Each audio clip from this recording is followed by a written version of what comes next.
Hi, this is Dr. Mark Gordon. I'd like to thank the Mac Parkman Foundation for the invitation to provide some content for this extremely important topic on subconcussive brain trauma. Within the scientific literature, there is no argument about this overlooked form of traumatic brain injury that is associated with the absence of acute observable symptoms, as opposed to the overt clinical symptoms associated with a concussion, be it mild, moderate, or severe.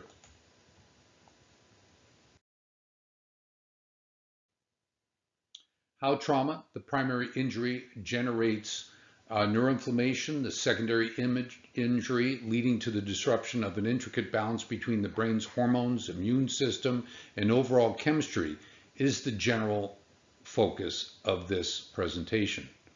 Learning about the impact of free radicals, oxidative stress, and activation of the brain's immune system, which promotes the release of inflammatory chemicals, will provide us with the understanding of the causation and toxic environment that needs to be our focus to maximize prevention, protection, and recovery. Historically, we have learned that medication only masks the expression of these underlying biochemical responses and do little to correct them.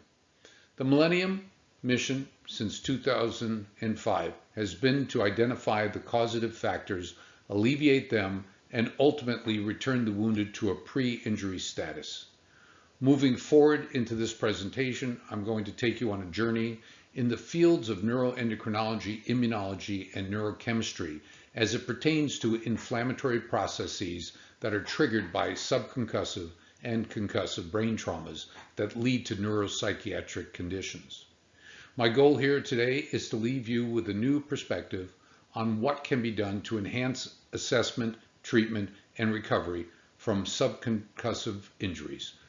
I understand that some of you do not have a neuroscience background. Therefore, with respect to you, I will do my best to balance the information for greater understanding. Just bear with me.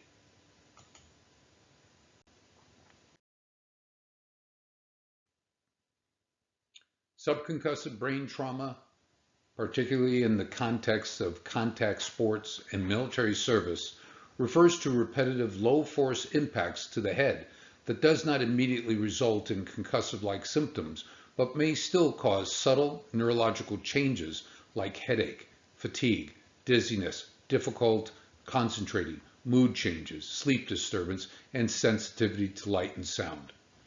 These subconcussive events, since they are not immediately incapacitating, can occur frequently over time, such as in repetitive collisions experienced by athletes on the field, in a ring, or from blast waves encountered by military personnel during combat or training exercises. Despite not manifesting immediately with symptoms, these subconcussive events can cumulatively lead to neurochemical, neuroendocrine, and neuroinflammatory alterations within the brain, potentially resulting in long-term cognitive, emotional, and functional consequences. The lack of overt clinical symptoms in subconcussive trauma emphasizes the need to shift focus from solely addressing concussive injuries to addressing repetitive micro-subconcussive events that cause progressive dysfunction, which has been the focus of the Millennium Project since 2004. The intense focus on all things mild TBI, with or without loss of consciousness, has been the greatest detriment to the study of subconcussive brain trauma, since individuals that fail the inclusion criteria for mild TBI are frequently classified as PTSD. We have seen in the shaken baby syndrome where children less than 2 have a 30% mortality rate, and those that survive have developmental issues. This is due to what is called mechanotransduction, where any rattling of the brain, no matter how slight, can induce a cascade of pro-inflammatory chemicals to be released by our brain's immune system. These chemicals, called cytokines, are responsible for loss of brain tissue as well as the disruption of all important neurochemicals processes within the brain. Manifestations of brain trauma evolve with a cascade of neurometabolic changes that affect the brain in complex and varied ways over a time span ranging from days to months to years. The impact of trauma, the primary phase, can be called mild in 80%, moderate in 15%, and severe in 5% of the cases.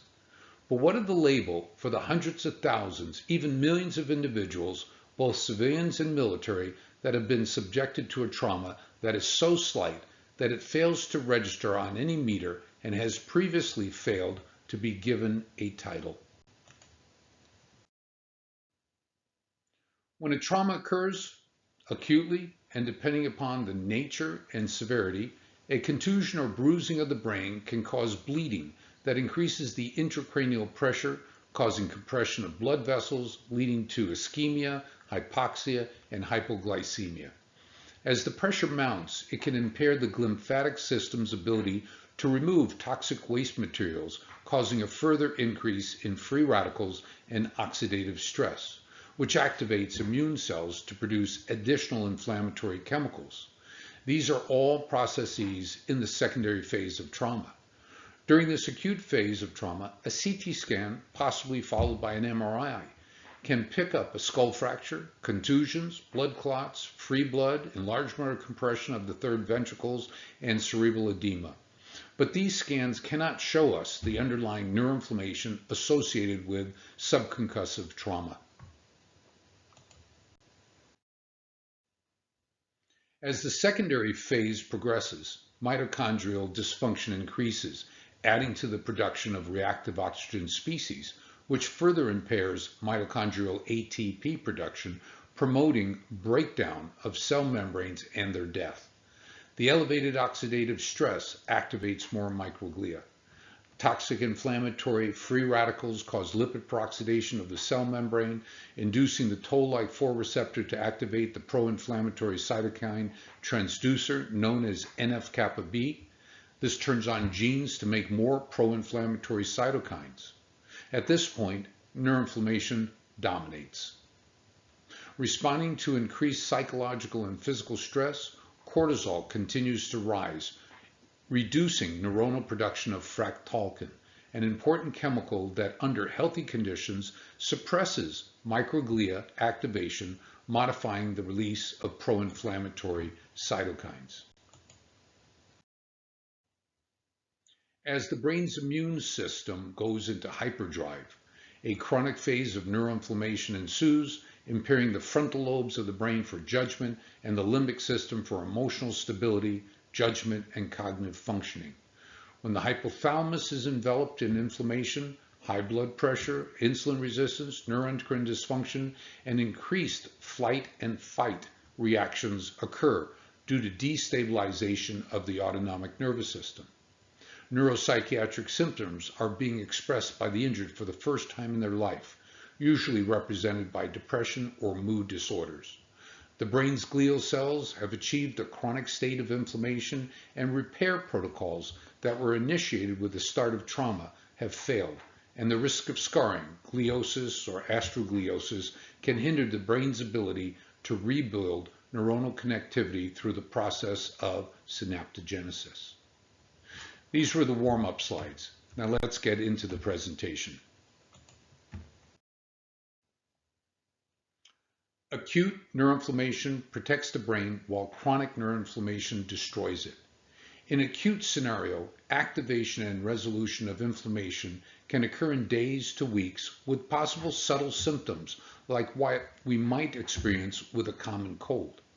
But when the process becomes chronic, as with repetitive subconcussive trauma, inflammation persists, leading to progressive symptoms as the brain becomes progressively compromised. In the normal aging process, influenced by the cumulative effects of lifelong subconcussive trauma, there is progressive atrophy of the brain as depicted by the upper line, and the lower line shows accelerated brain atrophy after a TBI.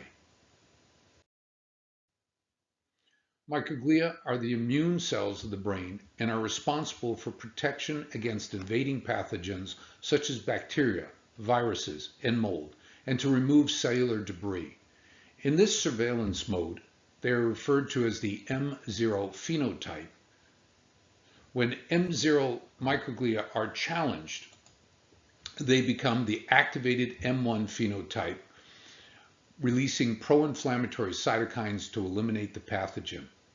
In this acute scenario, once the challenge is eliminated, the M1 microglia convert to the M2 phenotype, promoting anti-inflammation and repair, which requires a lot of mitochondrial energy called ATP. In a chronic state that can be precipitated by repetitive subconcussive and concussive traumas, and also by autoimmune diseases, chronic infection, or even with gut problems like ulcers, gastritis, and dysbiosis, the process can continue indefinitely or until something is done to stop it. During chronic exposure to any of these conditions, the microglia become primed and therefore hyperreactive to subsequent traumas. Here, less becomes more. It has been reported that subconcussive and concussive brain traumas follow the same damaging pathways, leading to activation of microglia and the loss of energy production. Unfortunately, the insidious nature of subconcussive brain trauma with delayed symptoms can postpone early detection and therefore early intervention. In addressing subconcussive trauma, we need to build more biological resiliency into the system by optimizing known protective biological mechanisms. We'll discuss this further on down the road. This is a DTI MRI scan showing damage to the axons of neurons in the brain. Those are like individual cables that connect different areas of the brain to one another and are responsible for relaying information. Due to disruption of these axons, which leak cellular material into the area, microglia become activated, creating a non-neuropermissive environment, fostering inflammation and stopping transmission of information. This is basically how fogginess and memory loss can occur. One of the most common findings in subconcussive and concussive traumas is the onset of new depression. Depression is found in 8 to 10% of the general population, and within 1 year post-TBI, that number can climb to 25 to 50%, and after 7 years can attain a 60% occurrence rate. This tells us that something tangible is responsible for the progressive development of mood disorders. Again, as neuroinflammation continues, important enzyme systems, neurotransmitters, synaptic vesicles, and receptors are dysregulated, affecting the brain. The main culprit is oxidative stress caused by rising levels of free radicals precipitated by cell damage. Just to be complete, there are other cell types in the brain that can contribute to its health, but can also be turned on to create further inflammation. These are the astrocytes or astroglia cells. Under normal conditions, astrocytes monitor their surroundings, removing excess neurotransmitters, move sugar as glucose to feed neurons, influence blood vessel tone associated with blood pressure, support the blood-brain barrier so drugs, toxins, and immune cells from the peripheral circulation cannot get into the brain. And they are also responsible for the production and release of several brain hormones referred to as neurosteroids, which we will touch on shortly. Under inflammation, astrocytes lose their supportive function and a toxic environment develops with a buildup of cellular waste, more free radicals, more pro-inflammatory cytokines, increased pressure on the brain, and disruption of protective blood-brain barrier, and all damage the lymphatic system. The lymphatic system, also known as the glial lymphatic system, was only recognized in humans in 2017, and it is regulated by astrocytes. Its purpose is to remove waste byproducts and excessive fluid from the brain. Under inflammatory conditions, the lymphatic system fails, with the accumulation of cerebral spinal fluid causing swelling of the brain and increased intracranial pressure, which further impairs its functions, leading to an accumulation of more toxic waste chemicals and the loss of transport of important nutrients into neurons. Approximately 98% of the TBIs in the military and nearly 100% in contact sports are the closed head type. When a concussion or subconcussive brain trauma occurs, an explosive number of free radicals are generated. The brain has two primary internal systems by which these free radicals can be eliminated by neutralizing antioxidants provided by the glutathione and superoxide dismutase systems, which are the first lines of defense against free radicals. Unfortunately, these internal systems are easily overwhelmed by chronic neuroinflammation, and that is when we lose neuroprotection and brain cells die. Nonetheless, we can regain our neuroprotection by helping our body to regenerate its antioxidant protection through nutrition and supplementation, as well as with procedures like hyperbaric oxygen therapy. The use of supplementation can help to regenerate as well as support other defense systems in our brain and body. Some key products are omega-3 fatty acids, quercetin, PQQ, N-acetylcysteine, vitamin C, curcumin, as well as many other well-documented and effective food-based supplements. The omega-3s for prevention and post-TBI treatment is discussed in great detail by Colonel Dr. Michael Lewis in his book, When Brains Collide, a good read. One of the major free radical groups generated by our body during normal metabolism is referred to as the reactive oxygen species, or ROS.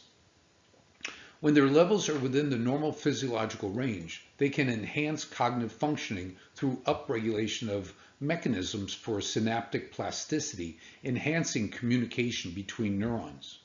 But when reactive oxygen species are elevated, they become neurotoxic, destroying the synaptic communication. In health, the production and release of neurotransmitters allow for the propagation of impulses from one neuron to the next. They function to bridge the gap between the pre- and postsynaptic neurons, like the links connecting train cars. This is how signaling dealing with thoughts, emotions, language, and movement are sequentially conveyed. The loss of communication between the pre- and postsynaptic receptors that have serotonin, dopamine, GABA, and acetylcholine as their chemical transmitter will affect sleep, memory, cognition, and mood. Oxidative stress is damaging to all types of cells throughout our body, but has the most impact on our brain's neurons and glia cells, and they play a dominant role in many neurodegenerative diseases such as Alzheimer's, Parkinson's, and multiple sclerosis. In stroke patients, there is a loss of blood flow, oxygen, and nutrients to the damaged area, causes healthy cells surrounding the damaged area to compensate by generating more energy for support, which also increases free radical production like the reactive oxygen species. In this article, the authors looked at a broad spectrum of medications that influence different aspects of neuroinflammation precipitated by trauma. They found limited benefits from many of the medications studied, and there was no one medication that resolved the neuroinflammation associated symptoms. They spoke of a more precision-based treatment that could reduce inflammation more aggressively, and found that cell-based therapies like stem cells were more effective at reversing the effects of inflammation even decades after trauma. The majority of the Millennium's patients have had post-trauma related issues for 5 to 20 years. We also have a group of Vietnam veterans who have experienced a significant amount of recovery after suffering for 50 years when their oxidative load, free radicals, were reduced using a nutraceutical and hormonal approach. And then we have a special case of a 94-year-old Korean War veteran whose dementia resolved in 6 months, according to his neurologist, when he used a similar protocol. Peroxynitrite is one of the most damaging reactive nitrogen species produced in our body. It is a disruptor of many critical neural pathways and is formed by the combination of one molecule of superoxide, a reactive oxygen species, and one molecule of nitric oxide. In the brain, nitric oxide is a primary vasodilator and an important intracellular signaling molecule. Loss of nitric oxide to produce peroxynitrite causes strain on the superoxide dismutase system, allowing for an open border effect where damaging free radicals rush in, changing the state of our neurochemistry. One of the major effects of peroxynitrite on the brain can be seen using the famous Dr. Amen's SPECT scan. A SPECT scan is a nuclear medicine test that uses a radioactive isotope that is carried on red blood cells that flow through our veins and arteries. Therefore, the SPECT scan shows brain function, but more precisely blood flow through the brain, as opposed to a CT or MRI scan that shows structures. On the left, we see a pattern of normal blood flow throughout the brain, represented by smooth and confluent surfaces. On the right, we see punched out areas representing loss of blood flow due to trauma, drugs, alcohol, and vascular anomalies. The explanation for the appearance of these punched out areas is that under heightened oxidative load, peroxynitrite is formed to the detriment of nitric oxide. Loss of the vasodilatory effect of nitric oxide leads to vasoconstriction, as represented here as the pattern of punched out areas. And yes, other things can alter blood flow, like a tumor, amphetamines, cocaine, hematomas, blood clots coming from the heart or calf, and elevated intracranial pressure. We have already established that the rising level of peroxynitrite alters our brain's neurochemistry and blood flow. It also contributes to the clinical presentation of depression, insomnia, and fatigue. This occurs because peroxynitrite inhibits the enzymes tryptophan hydroxylase and decarboxylase that are required to produce serotonin and melatonin from the amino acid L-tryptophan. Without serotonin, depression develops, and without melatonin, insomnia ensues.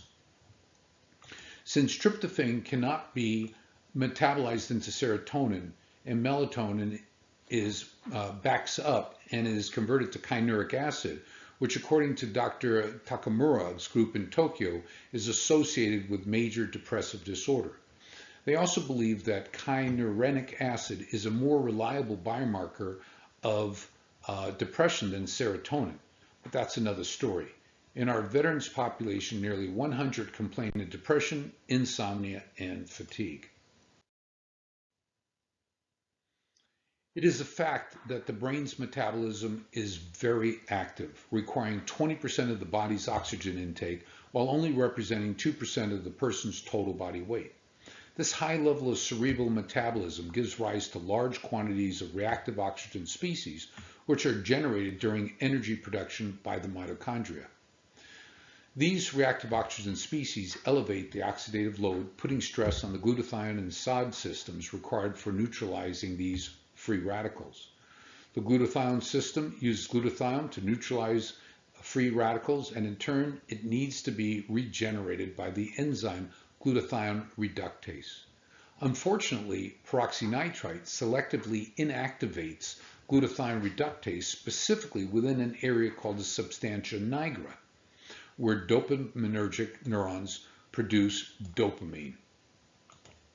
The net effect is that glutathione production tanks while the peroxynitrite levels increase, causing death to dopamine-producing neurons, leading to the condition known as Parkinson's disease, a neuroinflammatory, neurodegenerative condition. Addressing this mechanism specifically by reducing peroxynitrite has allowed for the reversal and improvement of symptoms associated with Parkinson's disease. So in review, peroxynitrite damages enzymes, steals nitric oxide, and selectively kills dopaminergic cells, thereby causing depression, Parkinson's disease, insomnia, and vascular dementia. Would be nice to selectively eliminate peroxynitrite, right? Just out of curiosity, how many here have heard about fractalkine? So up to this point, we have discussed how physical trauma can activate microglia to produce pro-inflammatory cytokines that disrupt the brain's neurochemistry.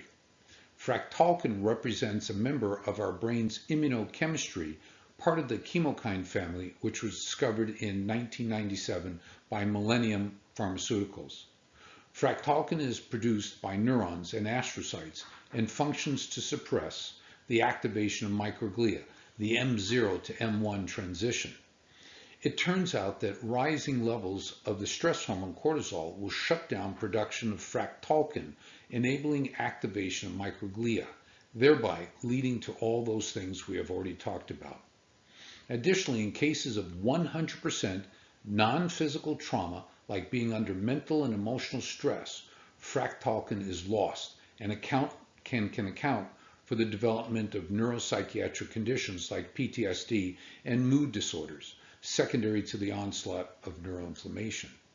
When there is any history of trauma, recent or remotely, concussive or subconcussive, the underlying neuroinflammation includes processes that involve cortisol. So whether the trauma is pure stress or as a physical attribute, neuroinflammation follows, leading down a uniform pathway of altered neurochemistry, creating the negative environment for cognitive and emotional decline. The focus of treatment needs to address the triggers and pathways associated with cortisol and the induction of neuroinflammation. I want to touch on the concept of biological resiliency, which involves our lifestyle choices that can influence the course and recovery from symptoms induced by trauma. Think of it as armor plating or Kevlar, where a healthy lifestyle builds protective layers while an unhealthy one removes them. Regarding the improvement of our patients after neurotrauma, alcohol, drugs, certain prescribed medication, and dysbiosis have proven to hinder recovery.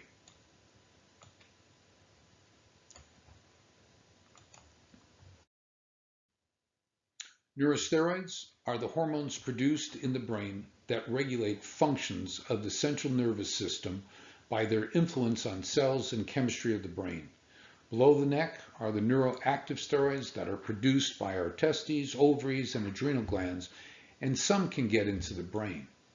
Together, they regulate many physiological processes in the brain and also those that influence the body.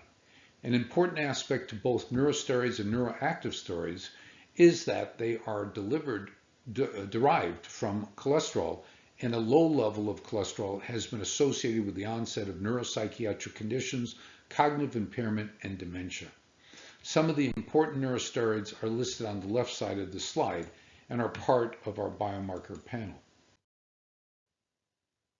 As this study reports, neurosteroids have a significant role in the regulation of stress that gives rise to mood and anxiety disorders.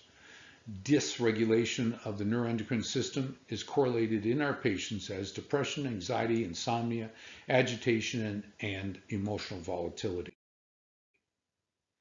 We think of hormones like testosterone, estrogen, and progesterone as gender hormones or reproductive hormones, but they all have many other functions like free radical scavenging, neuroprotection, removal of Alzheimer's beta amyloid, and reduction of tau protein, while stimulating neurogenesis, myelination, and remyelinization. Therefore, regardless of age or gender, we need to maintain healthy levels of all our hormones throughout life to support a healthy brain and to counter any subconcussive and stress-related conditions that diminish their presence. The Max Planck Institute of Psychiatry identified the connection between neuroendocrine dysregulation and the onset of new mood disorders and aggressive behavior. They suggested that aside from a comprehensive neuropsychiatric assessment, we also perform a comprehensive neuroendocrine evaluation to identify neuroactive and neurosteroid deficiencies. The tilted axis refers to the heavy burden of TBI, precipitated neuroinflammation that disrupts our neurochemistry, causing neuropsychiatric imbalance. They confirmed that the disruption of the hypothalamic pituitary axis, which is responsible for regulation of our hormones production and release, has not been included in the basic standards of care for post-TBI assessment. This omission taints the identification of causation and relegates the patient to medications that only mask symptoms and does not correct the underlying cause. Also, there is a general misconception about what constitutes normal levels of hormones in any individual. We have standard reference ranges that are suggested by the laboratory and followed by healthcare industry, but they do not reflect the needs of the individual since the biology from one person to another is so different. As an example, if the reference range of a particular hormone is, say, 10 to 90, and a patient has a 12, you would not be wrong in saying this result was within the reference range. But is it adequate to provide what the patient needs for their body? Don't we have different strengths of medication for blood pressure or even weight loss? The Millennium has found the greatest improvement in our patients when their hormonal titers are within the 3rd to 4th quartile of the laboratory range. That means between the 50th to 100th percentile of the laboratory's reference range. As an example of a pleiotropic hormone, one with multiple functions is testosterone, which can induce immune cells to make interleukin-10, a major anti-inflammatory cytokine that decreases production of pro-inflammatory cytokines like interleukin-1, 6, and tumor necrosis factor alpha. This hormone, testosterone, is a major tool in the reduction of neuroinflammation that follows subconcussive trauma, along with an anti-inflammatory regimen. Therefore, we want the circulating levels to be therapeutic and not just barely there. We've already stressed the effects of chronic pro-inflammatory cytokine production in repetitive head injuries. This article is a good read since it presents an in-depth understanding of how neuroinflammation in creating an abnormal biochemical environment in the brain can account for diminished benefits, albeit resistance, to medication, neurofeedback, hyperbaric oxygen therapy, light therapy, and treatment with psychedelics. Any anticipated benefits are marginalized by a toxic environment which distorts receptors and alters the chemistry needed for these modalities to work. The relationship between patterns of cytokines and specific neuropsychiatric disorders has been mapped out as displayed in this 2017 British article. The presence of interleukin-6 and tumor necrosis factor alpha are consistently elevated in all the psychiatric conditions listed on this slide. It is interesting that supplements like omega-3s, DHEA, N-acetylcysteine, and gamma-tocopherols synergistically downregulate the production of interleukin-6 and tumor necrosis factor alpha. Cytokines produced below the neck, secondary to gut issues, autoimmune diseases, fractured bones, and surgery, can pass through the blood-brain barrier and cause what is called the sickness behavior syndrome, with hypersomnia, fatigue, lowered libido, irritability, and sometimes fever. We frequently see this syndrome in those who have survived COVID-19, being referred to as the long COVID syndrome, resulting from the spike protein's activation of microglia, leading to elevated levels of cytokines that disrupt many biochemical pathways, leading to dysfunctional neurochemistry.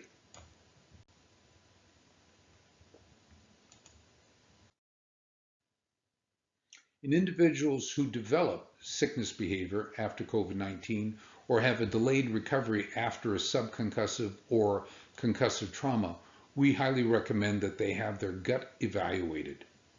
Under stress, cortisol, the spike protein, and cytokines, the gut's microbiome is altered by the death of commensal bacteria, fungi, and virions, allowing for the overgrowth of pathogenic bugs that generate cytokines that go right into the brain. The gut-brain axis is now recognized as a contributory factor in the development of neuropsychiatric conditions, especially due to inflammatory bowel disease such as Crohn's and ulcerative colitis.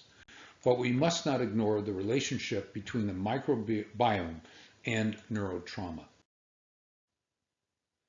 Both physical and biochemical changes induced by neurotrauma can disrupt the autonomic nervous system made up of the sympathetic and parasympathetic systems, leading to a heightened release of catecholamines like epinephrine and norepinephrine, known to accelerate heart rate, respiration, increase blood pressure, sweating, and temperature perception.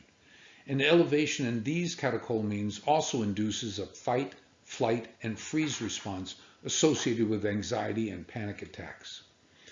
These are areas of the brain that are sensitive to inflammation, there are areas of the brain that are sensitive to inflammation, such as the hypothalamus and amygdala.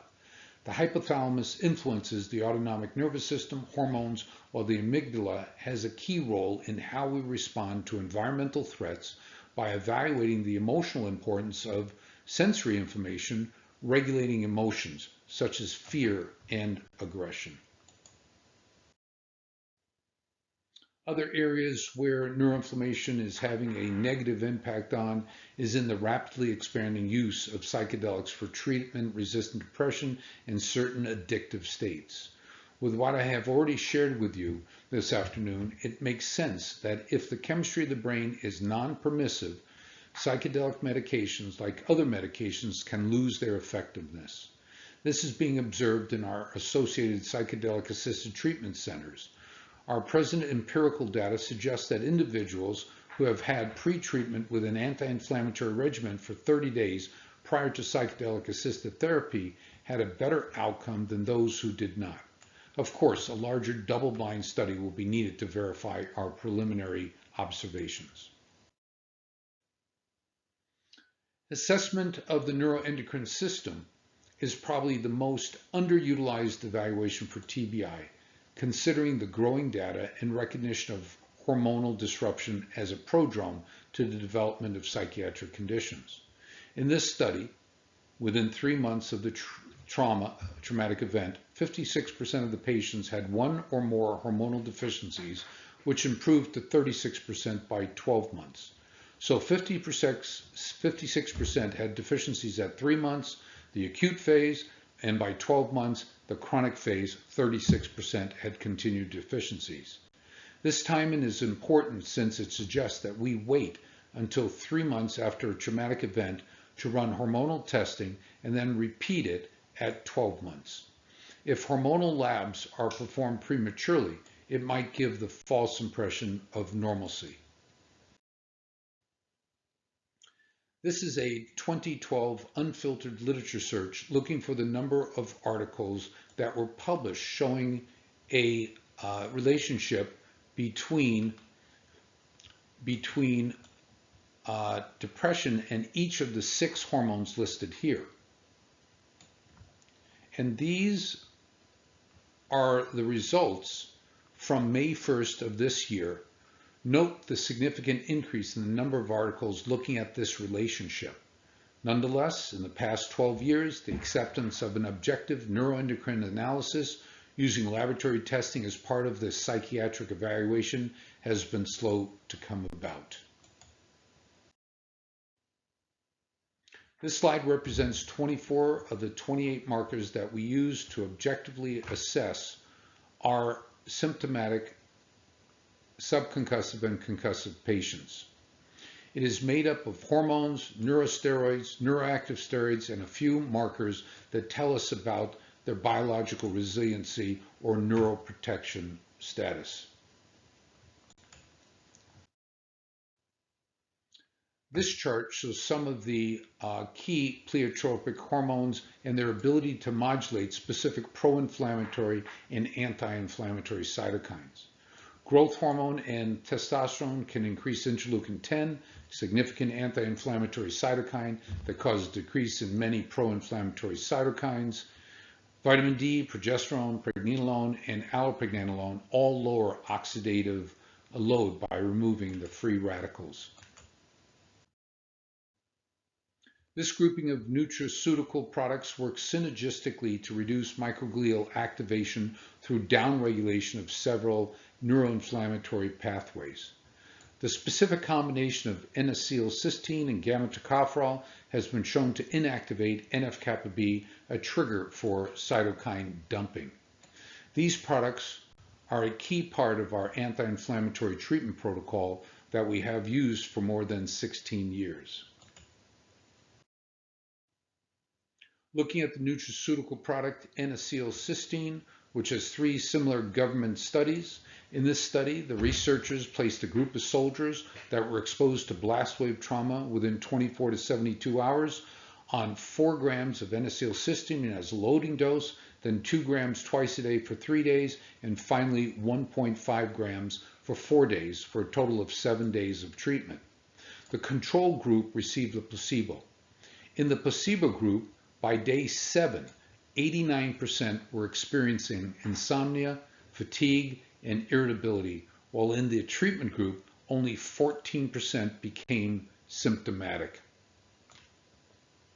Not bad odds.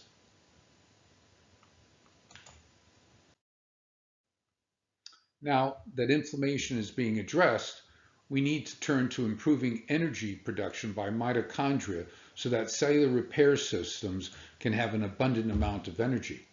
Products like PQQ, CoQ10, and quercetin, along with plenty of magnesium, can increase the number of mitochondria to produce ATP and support the high energy demand for healing.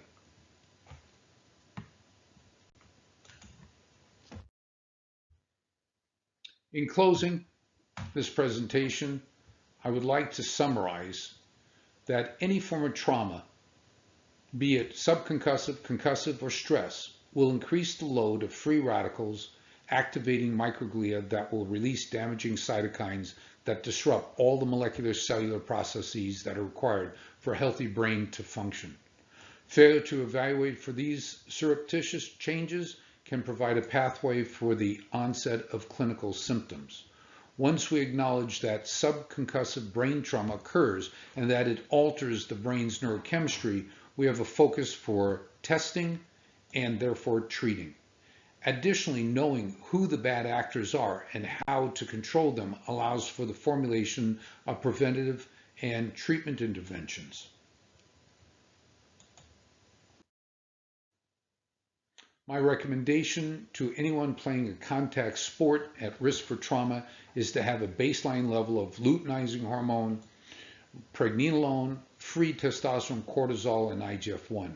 Thereafter, they should be reassessed every 6 months unless there is a secondary or repetitive subconcussive hit, and then repeat the baseline labs 3 months after the event.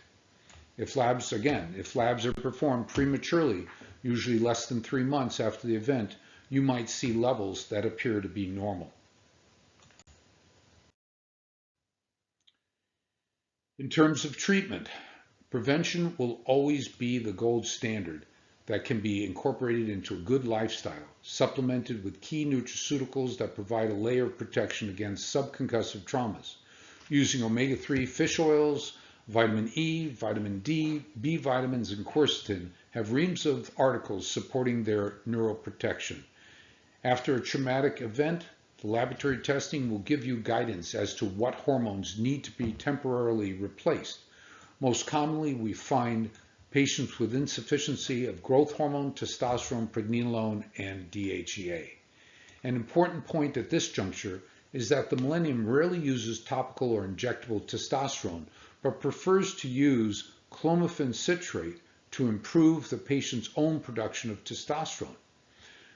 You have already seen that the loss of testosterone is directly attributable to chemical change in the brain, mostly caused by inflammation. Fix the underlying causes and you can have a return of not only testosterone, but all the hormones regulated by the brain.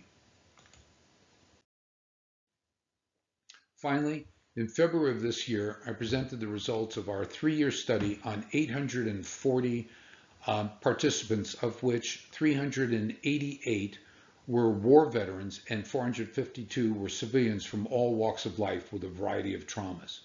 Among the 388 veterans, according to the VA's medical records, 75% had PTSD diagnosis and 25% with a TBI designation.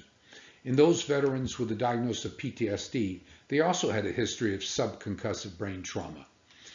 Many played contact sports prior to their enlistment. Football and MMA were the two most popular ones and the ones associated with the greatest number of subconcussive hits. We performed a 28-point biomarker panel, which was interpreted by an AI software application that gave diagnoses and offered predictive treatment. In both groups, their biomarker panel frequently identified insufficiencies of luteinizing hormone, pregnenolone, testosterone, IGF-1, DHEA, and vitamin D. We used a 25-point subjective questionnaire every 30 days to assess their response to treatment. Their results were used to generate the following graph. Of the 840 patients, 658 achieved between a 50 and 100% improvement in their symptoms within 12 months. That included improved sleep, resolved anxiety and/or depression. They were happier, improved agitation, improved memory, and many returned to work and exercised regularly. Some stopped drinking, smoking, and medicinal marijuana. Many stopped their prescribed psychiatric medications with the assistance of their prescribing physician. Those 658 individuals represent 78.3% of the treatment population, and it did not matter if they were labeled as TBI, PTSD, or both. Correcting the underlying hormonal insufficiencies and mitigating neuroinflammation was an effective protocol to reestablish a neuropermissive environment for healing. Once a patient achieved 80 to 100% improvement, we start tapering down on their treatment protocol. Sadly, there were still 182 individuals, or 21.7%, of the group that did not achieve at least a 50% improvement within that 12-month period of time. That group became a focus to understand why we failed. A close review of their records suggested that a lifestyle that included alcohol and drugs, poor nutrition, poor sleep patterns, sleep apnea, and other underlying medical conditions and certain medications contributed to the diminished level of recovery. And with that, thank you for your time and for listening. If you have any questions, I will take them now. Thank you very much.